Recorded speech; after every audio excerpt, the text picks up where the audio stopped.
أعوذ بالله من الشيطان الرجيم. بسم الله الرحمن الرحيم. I welcome you all in the online session of power distribution and utilization course. Hopefully, you all are fine and having good health.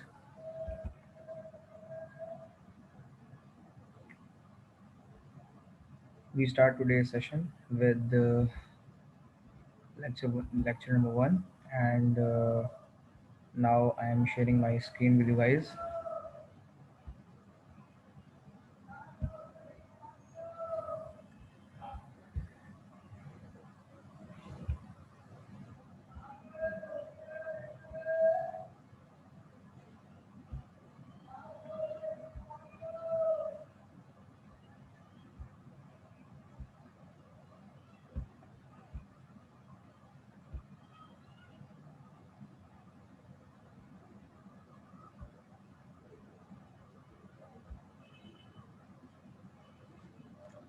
So, this is the course title: Power Distribution and Utilization.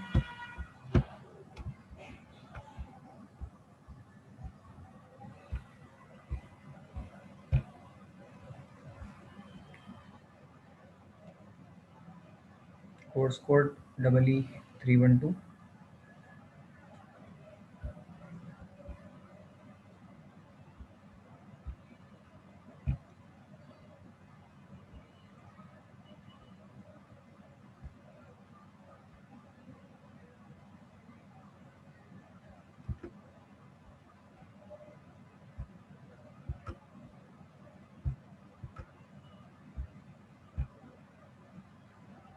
These are the lectures of Engineer Muhammad Uzair, Assistant Professor,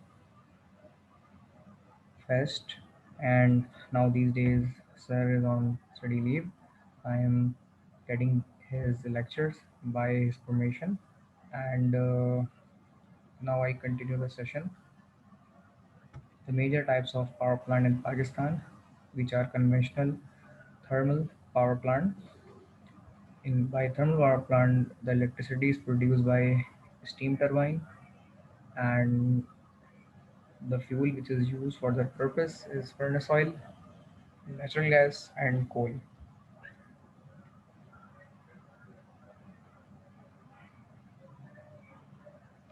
So these are the conventional fuels: furnace oil, natural gas, coal are the fuels which are used to burn out in thermal power plant to produce steam by the steam turbine and produce electricity by the way of thermal power plant.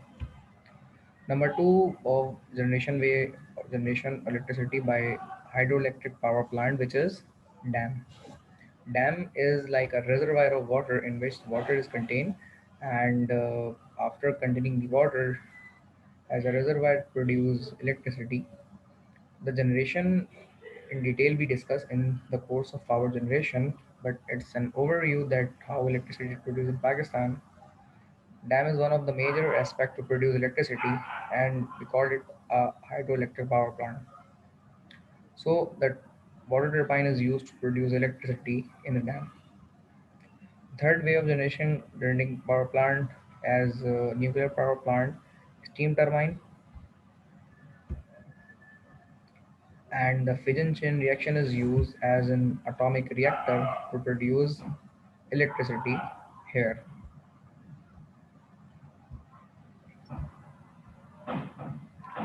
So nuclear power plant steam turbine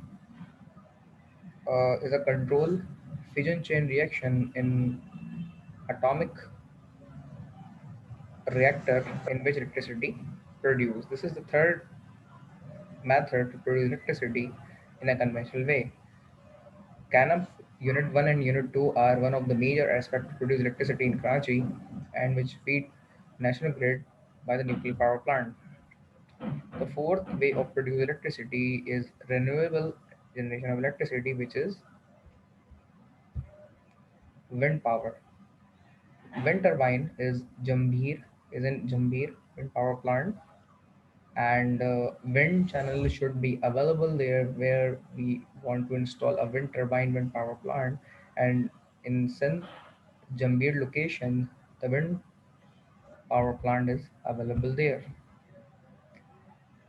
So wind and solar power plant are the renewable energy power plant.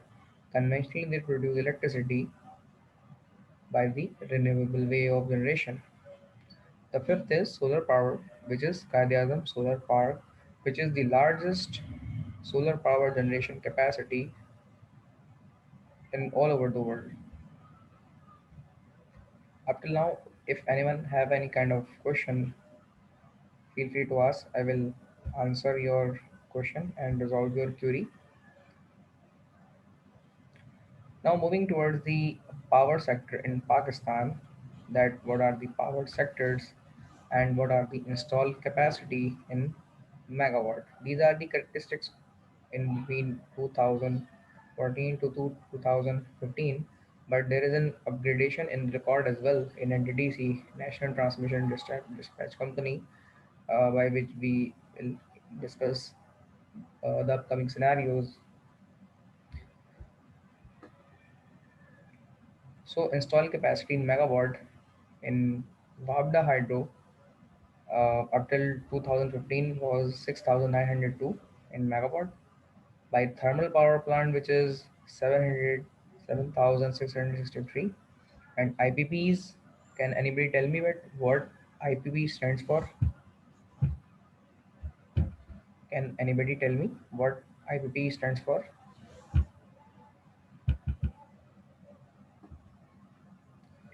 Yes, my friend.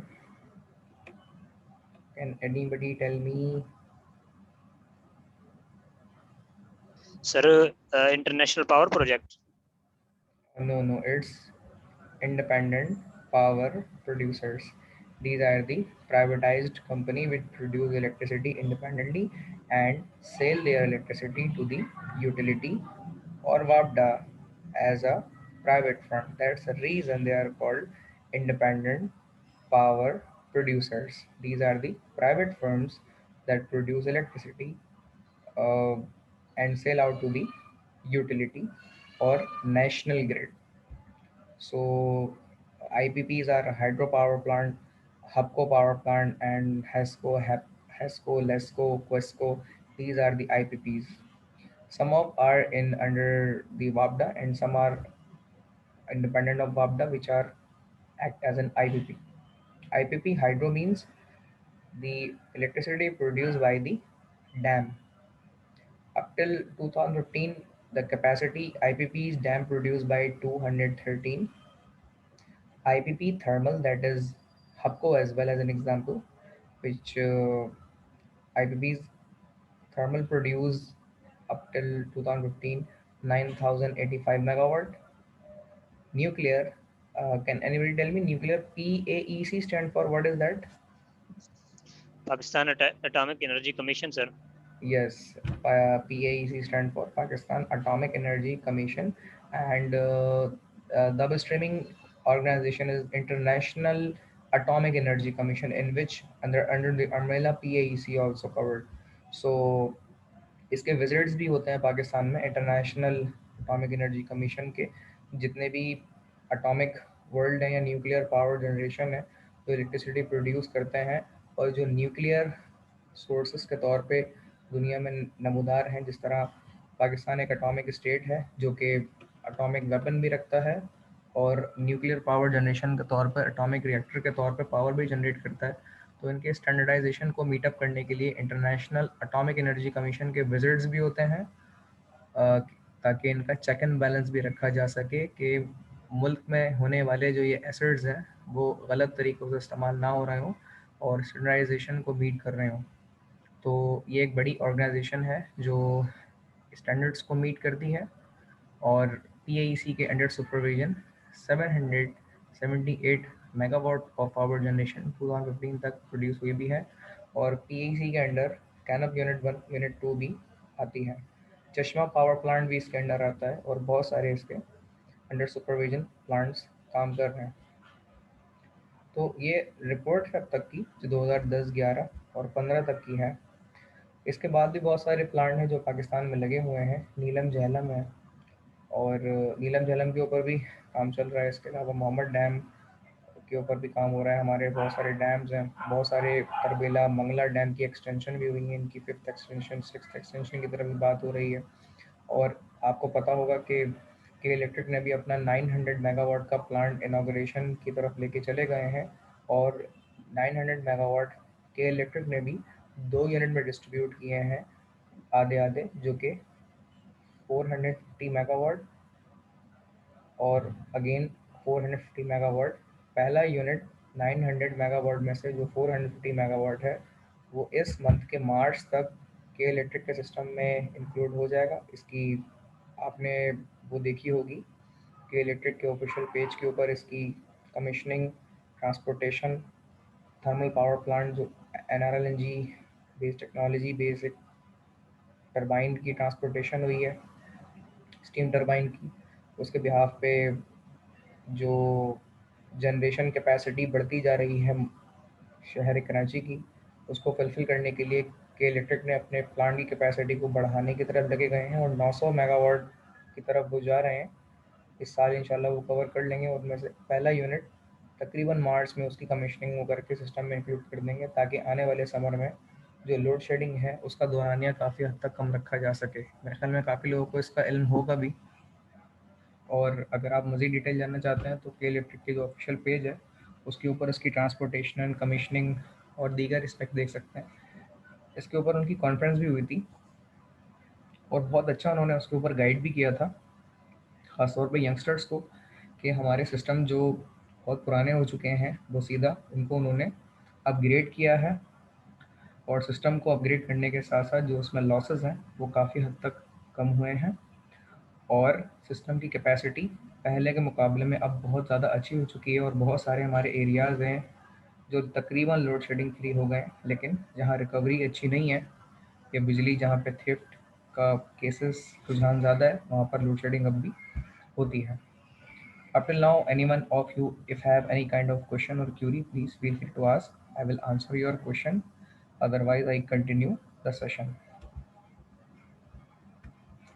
Install capacity in Pakistan, which is megawatt or in percentage, you can see, which is also the statistical report of NTDC till 2014 to 15, which is the thermal power plant generation is 30.8%, and the IPPs thermally produce 36.5%.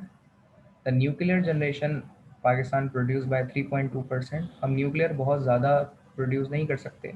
उसकी वजह यह है कि जो international atomic energy commission की तरफ से कुछ वजूहात और शर्त हैं कि आप nuclear power plant, nuclear generation बहुत ज़्यादा नहीं लगा सकते, क्योंकि इसमें बहुत सारे इन्वायरमेंटल हज़ार्ड्स और लाइफ थ्रेटनिंग इश्यूज़ का भी फैक्टर है, जिसकी वजह से आप न्यूक्लियर पावर जनरेशन बहुत ज़्यादा नहीं कर सकते। फर्दर विंड की तरफ से जो प्रोड्यूस होती है पाकिस्तान में 1% है। हाइड्रो यानी डैम के जरिए जो बिजली पैदा की जाती है दैट इज़ 28.6%, और आने वाले इन 5 सालों में होपफुली इन कैरेक्टरिस्टिक्स में मजीद इजाफा भी हुआ है। फर्दर वो install capacity of Karachi we moving towards this aspect.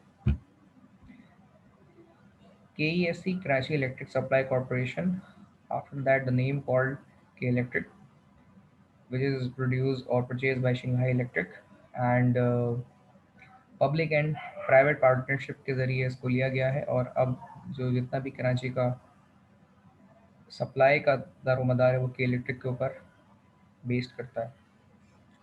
Install capacity including कैनअप,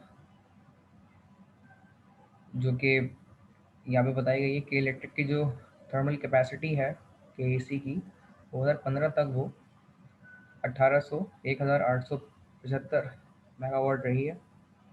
IPPs जो प्रोड्यूस करती हैं, जिस तरह हपको पावर प्लांट है और दीगर कंपनीज जो अपना शेयर प्रोड्यूस करके इलेक्ट्रिसिटी प्रोवाइड करती है, लेकिन वो हमें नेशनल ग्रिड के ज़रिए से मिलती है। ये बिल्कुल ऐसे ही है कि कैनअप के ज़रिए से जो इलेक्ट्रिसिटी प्रोड्यूस होती है वो कराची को नहीं मिलती है, वो नेशनल ग्रिड को मिलती है। लेकिन ये फिर मुआहदे के तहत तय हुआ है कि वो फिर कराची को दिया जाएगा, लेकिन जो भी आईपीपी इलेक्ट्रिसिटी अपनी प्रोड्यूस करेगा यहाँ पे, चाहे वो हपको हो, कैनअप हो या कोई भी, वो अपनी इलेक्ट्रिसिटी सिंक्रोनाइज करते हुए नेशनल ग्रिड को प्रोवाइड करेगा, और इसके लोड फ्लो एनालिसिस के तौर पे तय किया जाएगा कि कराची को कितनी देनी है, रेस्ट रिमेनिंग नेशनल ग्रिड को कितनी देनी है, और रेस्ट रिमेनिंग प्लांट कैपेसिटी कितनी है। फर्दर, तो अब तक की जो मैक्सिमम डिमांड है वो काफ़ी ज़्यादा है उसके मुकाबले में। कोई बताया कि करंटली जो समर में कैपेसिटी होती है कि इलेक्ट्रिक की, वो कहाँ तक चली जाती है, या कराची शहर की कैपेसिटी या डिमांड समर में कितनी होती है?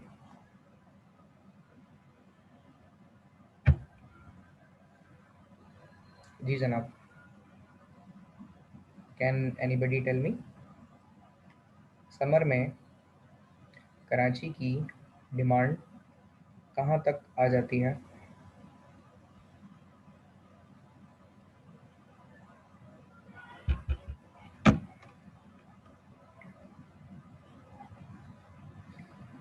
अच्छा जी, तो मैं बता देता हूँ, समर में जो कराची की कैपेसिटी है वो 3500 मेगावाट तक चली जाती है। जो कुछ साल पहले 1800 या 2500 थी, वो 3500 मेगावाट तक चली जाती है।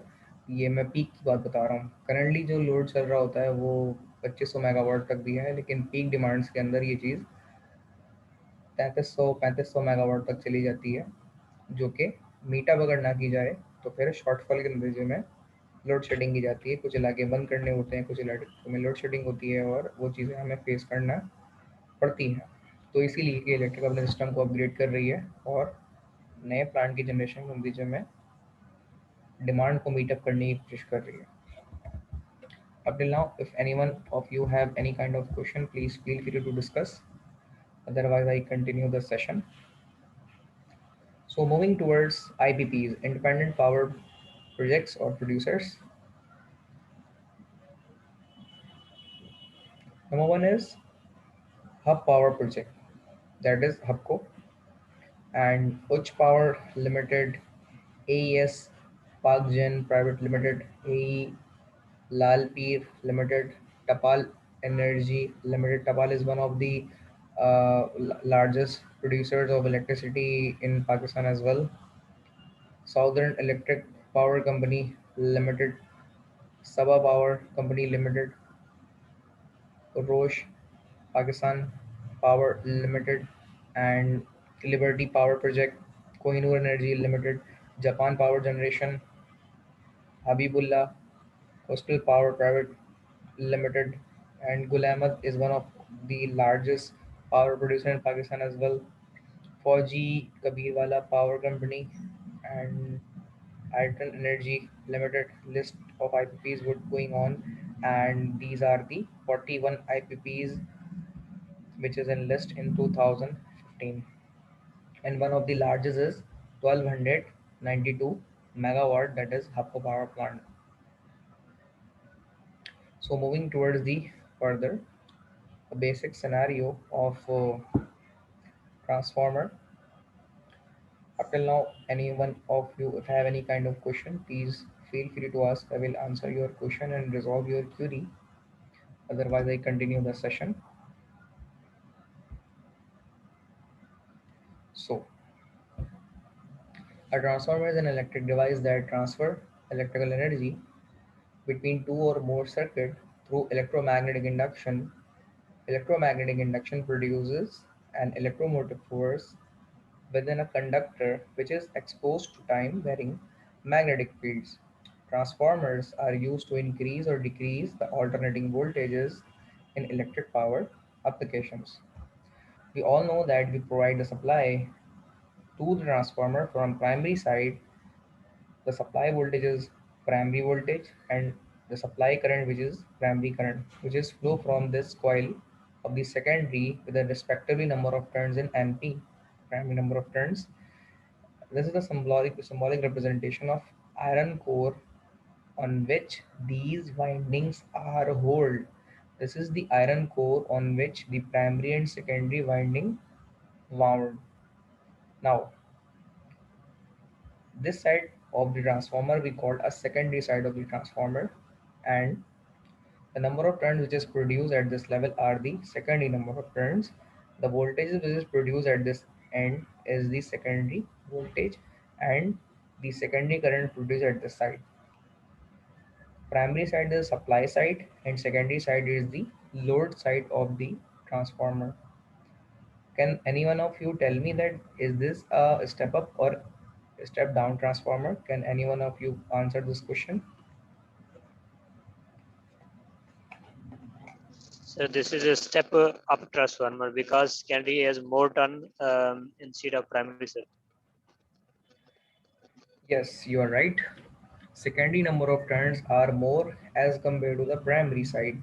So that's the reason we can say that the secondary number of turns are enlarged. So this side of the transformer is step up. So the secondary voltage is greater than the primary voltage. So we can say this is the step up transformer. You are absolutely right. Now moving towards the voltage and turns ratio relation, that is Vs by Vp equal to Ns by Np. But the relation of current with respect to the turns and voltage are Is by Ip equal to Np by Ns. Similarly, Is by Ip equal to Vp by Vs. Voltage has a direct relation with the number of turns while current have inverse relationship. This is the same scenario which we already discussed in our primary semester courses. Now moving towards the next aspect, why we need high voltage transmission line. So high voltage transmission lines are used to transmit electric power over relatively long distances. So you all know that and see these are the transmission line towers which can transport electricity from the one end to the another destination end. So for the transportation purpose, we need the transmission line towers for cabling to transport electricity from one point to the other point, and the electricity which is transported in these transmission line are in high voltages, and these are the voltages should be 500 kV, 220 kV, 132 kV. So can anybody of you tell me that what is the maximum capacity that sustained by the largest amount of voltage in the system of transmission in Pakistan? What is the largest capacity of voltages that sustained by the system of Pakistan in transmission line? What will be the voltage level in transmission line, maximum deal in transmission line in Pakistan? Can anybody of you tell me?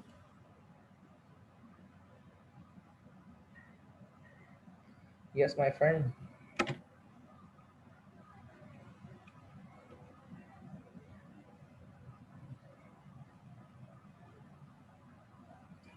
Okay, I'm telling you, these voltages are 500 kV, 5 lakh volt maximum capacity है हमारे system की. इससे ऊपर हम voltage की transportation नहीं कर सकते. ठीक है. अच्छा, इसके लेवल्स होते हैं जो ट्रांसपोर्टेशन इलेक्ट्रिसिटी करने के होते हैं. सबसे बड़े लेवल जो है वो अल्ट्रा हाई वोल्टेज कहलाते हैं. अल्ट्रा हाई वोल्टेज की जो कैपेसिटी होती है, जो दुनिया में अमेरिका ने अब तक इस्तेमाल की है, वो 1200 केवी है. इससे ऊपर अब तक ट्रांसपोर्टेशन वोल्टेज की नहीं हुई है, 1200 केवी. इससे नीचे अगर हम आ जाएं अल्ट्रा हाई वोल्टेज से, तो उसे कहते हैं एक्स्ट्रा हाई वोल्टेज. ठीक है. इंडिया में ये इस्तेमाल हुए हैं वोल्टेज जो कि 800-850 केवी तक हैं. फिर इससे छोटे कम लेवल पे हम आते हैं तो उसे कहते हैं हाई वोल्टेजेस, या एक्चुअली ये भी हाई एक्स्ट्रा हाई वोल्टेज के सेंस में ही आते हैं, जो कि 500 KV, that is 5 lakh volt. Pakistan की कैपेसिटी जो है ट्रांसपोर्टेशन वोल्टेज की मैक्सिमम वो 500 केवी है एसी सिस्टम के अंदर. मैं डीसी की बात नहीं कर रहा हूँ. डीसी के अंदर जो मिडियारी से लाहौर और पेशावर रावलपिंडी की जो ट्रांसमिशन लाइन की लाइन जा रही है मोरो वगैरह से होती हुई, तो इसकी मेरे ख्याल में कैपेसिटी जो है वो 600 या 650 केवी है. बट वो एच पी डी सी है, एच पी ए सी नहीं है. ट्रांसमिशन लाइन की कैपेसिटी हमारी वोल्टेज सस्टेनेबिलिटी में 500 केवी से ज़्यादा ज़रूर है, लेकिन वो डीसी में है. AC की कैपेसिटी मैक्सिमम जो है वो 500 kV से ऊपर नहीं है, ठीक है। Up till now, any one of you, if have any kind of question, please feel free to ask. I will answer your question. Otherwise, I continue the session. Anyone have any kind of question? Okay. Sir ये हम 1500 केवी तक क्यों नहीं transmit कर सकते पाकिस्तान में? 1500, हम 500 kV से ऊपर नहीं जा सकते। 1500 तो बहुत दूर की बात है मेरे भाई। इसके 2-3 वजूहात हैं, पहले हम बात कर लेते हैं। पहली बात ये है कि सिस्टम का स्ट्रक्चरल वे जो है ना, जिसके ऊपर हमने सिस्टम डिज़ाइन किया है, ट्रांसपोर्टेशन रखा हुआ है, वो 500 की मैक्सिमम लिमिट है। दूसरी बात ये है कि आपको ये भी अंदाज़ा होगा कि ये जो cable to cable distance separation होती है, ये केवी के मुताबिक बढ़ती भी रहती है। तो यानी जितने बड़े केवी का स्ट्रक्चर होगा, उनमें स्पेसिंग भी उतनी ज़्यादा होगी, उसकी कॉस्टिंग भी उतनी ज़्यादा होगी, और फिर उसमें नंबर ऑफ़ कंडक्टर्स भी ज़्यादा हो सकते हैं। जैसे बंडल ऑफ कंडक्टर में 4 इस्तेमाल होते हैं, वो 5 भी हो सकते हैं। तो इसमें कॉस्ट इन्वॉल्व हो जाएगी। फिर आपका स्ट्रक्चरल बहुत हैवी ड्यूटी बनेगा, उसमें सैग आएगा, उनमें डिस्टेंस सेपरेशन आएगी, स्ट्रक्चर बड़ा बनेगा, तो इसमें कॉस्ट इन्वॉल्व होती जाएगी। तो इसीलिए हम अलग अलग वोल्टेज लेवल पे जा नहीं सकते। ये तो हो गई पहली बात। दूसरी बात ये है कि आप पूरे सिस्टम को उठा के, दो बातें, पूरे सिस्टम को उठा के एक साथ ही 800 या 1500 पे लेके जा नहीं सकते। या फिर आप ऐसा भी नहीं कर सकते कि कुछ सिस्टम 500 पे रख दें, कुछ 1500 पे रख दें, क्योंकि दो सिस्टम डील करने का मतलब ये है कि इनके अलग अलग सिस्टम ऑफ ट्रांसफार्मर भी आएंगे। तो इतना खर्चा कौन करेगा इस चीज़ के ऊपर। तो इसीलिए जब भी सिस्टम अपग्रेड होता है, लगाया जाता है, ऑपरेशनल कैपेसिटी वापडा के लोड फ्लो एनालिसिस के मुताबिक सिस्टम की कैपेसिटी के अंदर या तो 220 के अंदर वो इंसर्ट होता है, या फिर वो 500 केवी के अंदर इंसर्ट होता है। आसानी सबसे ज़्यादा उसमें ये होती है कि अवेलेबिलिटी ऑफ ऑटो ट्रांसफार्मर आपको मिल जाते हैं, क्योंकि आप अलग अलग वोल्टेज लेवल के ट्रांसफार्मर अरेंज करेंगे, उनमें कॉस्टिंग इन्वॉल्व होगी, और बहुत सारे दीगर फैक्टर्स हैं जिनको आपको मद्देनज़र रखना पड़ेगा, लॉसेस को, फाइनेंशियल एस्पेक्ट्स को, लोड फ्लो एनालिसिस को, और अलग अलग इक्विपमेंट आपको लाने पड़ेंगे, इनकी ट्रांसपोर्टेशन कॉस्ट इन्वॉल्व होगी। इस तरह के बहुत सारे मसले मसाइल हैं, इसीलिए हम हाई वोल्टेजेस पे नहीं जा सकते। और दुनिया पे भी 1200 केवी से ऊपर डील नहीं होता है, तो 1500 तो हम जा ही नहीं सकते। तो और कोई सवाल अगर आपका है तो आप पूछ लें। Yes my friend. तो यहाँ तक हमने बात कर ली है कि हम 500 केवी से ऊपर क्यों नहीं जाते। 1500 केवी तो बहुत दूर की बात है, हम तो 850 के ऊपर नहीं जा रहे। हम गए हैं ज़रूर 500 के ऊपर, लेकिन वो HVDC के ऊपर गए। हम कन्वेंशनल AC के ऊपर 500 केवी से ऊपर नहीं गए। 500 KV is the last resort for us, उससे ऊपर हम नहीं गए। ओके जी, हम कंटिन्यू करते हैं session. Over relatively long distance के ऊपर ट्रैवल करने के लिए हाई अच्छा वोल्टेज सर, ये ट्रांसफार्मर की जरूरत होती है। जी एक्सक्यूज मी सर, जी जी। सर ये 60 हर्ट्ज फ्रिक्वेंसी पे हम क्यों नहीं जाते? फिर पाकिस्तान में हम जो कांस्टेंट फ्रिक्वेंसी 50 हर्ट्ज ही यूज करते हैं हम, जी जी, मैं इसकी जबकि फॉरेनर दूसरे कंट्रीज में, एडवांस कंट्रीज में तो सर 60 पे जा रहे हैं। अच्छा, इसमें एक हिस्टोरिकल बैकग्राउंड भी है, हम उसको भी डिस्कस कर लेते हैं। 60 हर्ट्ज या 50 हर्ट्ज नहीं है। देखें, इंडिया के अंदर भी तो 50 हर्ट्ज चल रहा है, और हमारा भी 50 हर्ट्ज चल रहा है। जबकि इंडिया के अंदर 800 केवी, 850 केवी के वोल्टेज भी चल रहे हैं, लेकिन सिग्नल उनका 50 हर्ट्ज पे ही चल रहा है। ये 50 हर्ट्ज या 60 हर्ट्ज तरक्की का ज़ामिन नहीं है कि जहाँ पर 60 हर्ट्ज चल रही हो वहाँ की तरक्की बहुत ज़्यादा है। असल में ये हिस्टोरिकल बैकग्राउंड से प्लांट इंस्टॉल हुए थे। अगर आपको याद हो तो हम हिंदुस्तान में पहले रहते थे, ठीक है। तो हिंदुस्तान में जो दौर था वो ब्रिटिशर्स का था। तो ब्रिटिशर्स ने जो यहाँ पे पावर प्लांट कुछ 18 सेंचुरी के अंदर, या 1857 ले लें, शायद यही दौर था, उसके अंदर जो ब्रिटिशर ने लाके पावर प्लांट यहाँ पे लगाया था, वो 220 वोल्ट 50 हर्ट्ज के ऊपर था। और हमने लकीर के फकीरों की तरह वही चीज़ फॉलो करते करते करते करते उस पर ही चीज़ अपने सिस्टम लगाने शुरू करे, पावर प्लांट इलेक्ट्रिसिटी के। तो ब्रिटिशर्स के हम सिस्टम को फॉलो करते हुए चले हैं, और उसी चीज़ को हमने अपने इंटीग्रेटेड सिस्टम के अंदर लगाते गए लगाते गए लगाते गए। ओवरऑल जो हमारे पास पिक्चर आई वो 220 वोल्ट 50 हर्ट्ज की सामने आई, जो कि 3 फेज ले लें तो 400 वोल्ट 50 हर्ट्ज के हिसाब से आती है फेस टू फेस, और फेस टू न्यूट्रल अगर आप ले लें तो 220 वोल्ट 50 हर्ट्ज की आती है। हम इस चीज़ को चेंज नहीं कर सकते क्योंकि हमारी जो कैपेसिटी जनरेशन के पॉइंट ऑफ व्यू से अगर आप बात करते हैं तो इलेक्ट्रिसिटी जो पैदा होती है उसका ऑपरेटिंग वोल्टेजेस और फ्रिक्वेंसी 50 हर्ट्ज के मुताबिक है। ये जनरेशन से यूटिलाइजेशन तक फ्रिक्वेंसी बिल्कुल सेम है। हम इसे जनरेशन से ट्रांसमिशन से डिस्ट्रीब्यूशन यूटिलाइजेशन किसी एक एंड पर भी तब्दील नहीं कर सकते, क्योंकि जनरेशन से ही पावर प्लांट की जो जनरेशन सिग्नल हैं वो 50 हर्ट्ज की है, तो यूटिलाइजिंग एंड पे भी हमें वही मिल रही होती है। और ट्रांसपोर्टेशन में जो आपकी इलेक्ट्रिसिटी इस्तेमाल होती है उसमें भी इलेक्ट्रिसिटी इन ट्रांसमिशन लाइन में भी 50 हर्ट्ज के ज़रिए ही जा रही होती है। अब बात करते हैं 60 हर्ट्ज वाले की।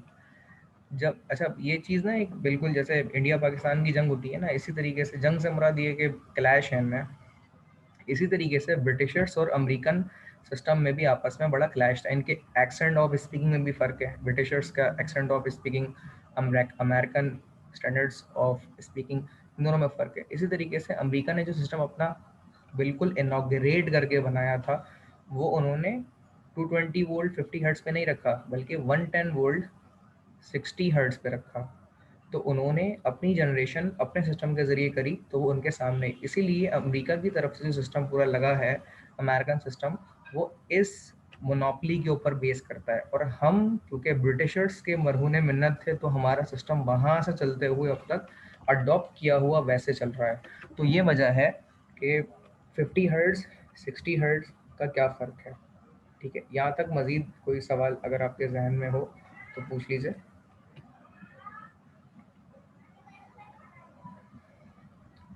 जी जनाब, और कोई जो सेशन में मौजूद हो, कोई सवाल नो सर, करना हो थैंक यू सर। तो हम इसे कंटिन्यू करते हैं आगे।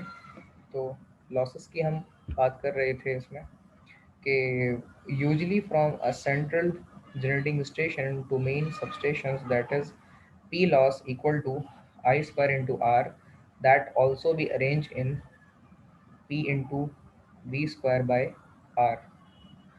So since P and R are fixed conditions, less power will be lost if high voltages. अगर आप ट्रांसपोर्टेशन के अंदर, जैसे ट्रांसमिशन लाइन के अंदर इलेक्ट्रिसिटी को ट्रांसपोर्ट करते हैं ना, इन तारों में इलेक्ट्रिसिटी ट्रांसपोर्ट की जाती है, भेजी जाती है। तो इसकी वजह क्या है, इसमें ये जवाब दिया गया है कि जब आप वोल्टेजेस को बहुत ज़्यादा हाई कर देंगे और करंट को बहुत ज़्यादा कम कर देंगे, तो इसके नतीजे में आपके आयरन लॉसेस कम हो जाएंगे। ठीक है, और आयरन लॉसेस कम होने के नतीजे में इलेक्ट्रिसिटी आपकी लॉस कम होगी। इसके बनिस्बत अगर आप हाई करंट के अंदर इलेक्ट्रिसिटी को सेल करेंगे तो आपकी सारी की सारी इलेक्ट्रिसिटी हीट में डेसिपेट होके ज़ाया हो जाएगी और वो एंड तक पहुंचेगी भी नहीं। इसीलिए ट्रांसपोर्टेशन ऑफ इलेक्ट्रिसिटी करने के लिए ज़रूरी है कि आपकी जब इलेक्ट्रिसिटी प्रोड्यूस हो रही हो तो आप उसे ट्रांसफॉर्म करें हाई वोल्टेज लो करंट में by the using of step up transformer that transform your voltage level from the lower to higher from the step up transformer. That transformer particularly are installed in generating stations. So referring the above relation, increasing current, increasing power loss, while increasing voltage decreases power lost. So this is the scenario that why we transport electricity by the transmission line in high voltage, not in high current. तो ये मैंने तफसीलन इसका जवाब दे दिया है, क्योंकि अगर हम हाई करंट के अंदर अपनी इलेक्ट्रिसिटी की ट्रांसपोर्टेशन करेंगे तो हमारी सारी की सारी इलेक्ट्रिसिटी हीट डेसिपेशन और आयरन लॉस कोर लॉस में ज़ाया होके ख़त्म हो जाएगी और आखिर में हमें electricity end of transmission line के मिलेगी ही नहीं। इसके बनिस्बत अगर हम हाई वोल्टेजेस में इलेक्ट्रिसिटी को ट्रांसपोर्ट करते हैं तो iron losses core losses high voltages में कम होते हैं और आपका कंडक्टर का जो गेज है वोल्टेज ज़्यादा होने के नतीजे में भी कम लगता है। ठीक है, क्योंकि ज़्यादा करंट ट्रांसपोर्ट करने का मतलब ये है कि ज़्यादा मोटा गेज का वायर लेना, ठीक है, ये भी उसमें इन्वॉल्व है। दैट्स द रीज़न कि हाई वोल्टेज में ट्रांसपोर्टेशन इलेक्ट्रिसिटी करने के नतीजे में आपकी बिजली का ज़िया कम होगा। Hopefully all the things are clear in your mind till now. So we moving towards the next aspect of the lecture. Why isn't power delivered at high voltage? So high voltage electric power in a home is a spark hazard, a fire hazard, and a shock hazard. So high voltage is a danger, but electricity transportation are also in high voltages. So these are the primary transmission line in which electricity is produced in 11 kV in generating station in this aspect, and then it step up to 220 kV from 11 to 220, or from 11 to 500 kV, which is a requirement of our national grid. So national grid के दो अंदर दो circuit चल रहे हैं, दो तरह के सर्किट, जो कि 220 वोल्ट भी हैं और 500, 220 केवी हैं और 500 केवी हैं। मोस्टली 500 केवी नेशनल ग्रिड के ऑपरेटिंग वोल्टेजेस हैं। 220 केवी नेशनल ग्रिड को ज्वाइन करते वक्त जो अमूमन रिक्वायर्ड होते हैं, या फिर एक डाउन स्ट्रीमिंग के जो वोल्टेज होते हैं अप स्ट्रीमिंग के बाद, वो 500 के बाद जो नंबर आता है वो 220 का आता है। लेकिन जो नेशनल ग्रिड के ऑपरेटिंग वोल्टेज हैं that would be 500 KV. So electricity produce करने के बाद आप स्टेप अप करते हैं जनरेटिंग स्टेशन ट्रांसफार्मर के ज़रिए, that called power transformer, and then electricity transport की जाती है ट्रांसमिशन लाइन के ज़रिए से। till Up till now, if anyone of you if have any kind of question or query, please feel free to ask. I will answer your question. Okay, moving towards the next aspect. When electricity transport from this side